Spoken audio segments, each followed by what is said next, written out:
나경원 국민의힘 의원은 국회 탄핵소추단이 윤석열 대통령 탄핵소추 사유에서 내란죄를 철회한 것에 대해 야당을 향해 내란죄 선동한 것을 사과하고 탄핵소추안을 재결하라고 촉구했다. 나 의원은 5일 오후 자신의 페이스북에 민주당은 대국민 내란 사기 중이라고 시작하는 글을 올렸다. 그는 내란죄는 이번 탄핵 사유의 사실상 전부다. 계엄 해제 이후 언론은 모두 내란죄라는 어마어마한 죄명으로 뒤덮였고 일부 친야 매체는 1.23 비상계엄 사태가 아니라 1.23 내란 사태라고 명명했다고 말문을 열었다. 이어 국방장관을 비롯한 경찰청장, 수많은 군인, 경찰이 내란죄로 구속됐다. 나를 비롯한 여당 의원들도 내란 선전죄로 고발됐다며 그렇게 온 나라를 내란으로 선동질하더니 이제 와서 내란죄는 빼자고 한다고 비판했다. 나 의원은 내란 행위가 모두 탄핵소추 사유에 그대로 있다면 당연히 내란죄의 성부를 따져야 한다며 단순 계엄법 위반죄와 내란죄는 그 헌법 위반 정도가 엄청난 차이가 있으니 그래야 하지 않겠냐고 물었다. 그는 야당은 이재명 시계를 위한 내란죄 제외에 대해 더 이상 궁색한 변명 그만하고 지금까지 내란죄 선동한 것을 사과하고 탄핵소추안 재의결하라면서 그렇지 않다면 내란죄를 그대로 소추 사유에 유지하고 당당하게 헌재 결정을 받으라고 목소리를 높였다. 법적 오류 없이 탄핵 심판해야 국민들 결과 납득할 것. 이날 유승민 전 국민의힘 의원도 페이스북에 상식을 가진 국민이라면 도저히 납득할 수 없는 일이라고 비판했다.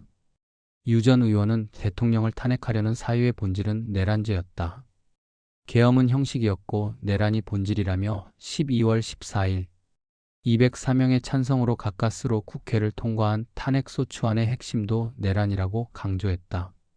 이어 내란 혐의를 제외하고 헌재가 탄핵을 심판한다면 그 결정이 기각이든 인용이든 헌재 결정 이후 이 나라는 무법천지 내전에 돌입하게 될 것이라며 그 책임은 헌법재판소와 민주당에 있다는 점을 똑바로 알기 바란다고 지적했다. 그러면서 민주당이 이런 짓을 하는 이유는 하나뿐이다. 이재명의 수많은 사법 리스크 때문이라며 법적 오류 없이 탄핵을 심판하고 내란죄를 수사해야 뒤탈이 없고 국민들이 결과를 납득하게 될 것이라고 경고했다. 헌법재판소를 향해서는 탄핵 심판의 내란죄 혐의를 당연히 포함시켜야 한다며 역사에 기록될 대한민국 대통령을 탄핵하는 일을 이렇게 허술하게 해서는 안 된다고 촉구했다. 앞서 국회 측은 지난 3일 헌법재판소 탄핵사건 2차 변론준비 기일에서 윤 대통령 탄핵소추 사유의 형법상 내란죄 부분을 철회하기로 했다. 당시 국회 측 대리인단의 김진환 변호사는 형사소송 단계처럼 내란죄 증거조사를 다루다가는 자칫하면 소송 기간이 길어지고 국가위기 기간도 길어진다며 대통령의 동일한 위헌 위법 사실을 헌법 위반으로 구성해 탄핵 심판을 받고자 하는 것이라고 설명했다.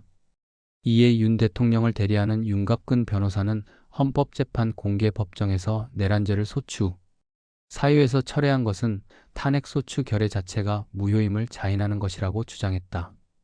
국민의힘도 즉각 헌법재판소는 졸속으로 작성된 탄핵소추문을 각하시켜야 한다며 다시 제대로 써서 국회가 재의결해야 한다고 밝혔다.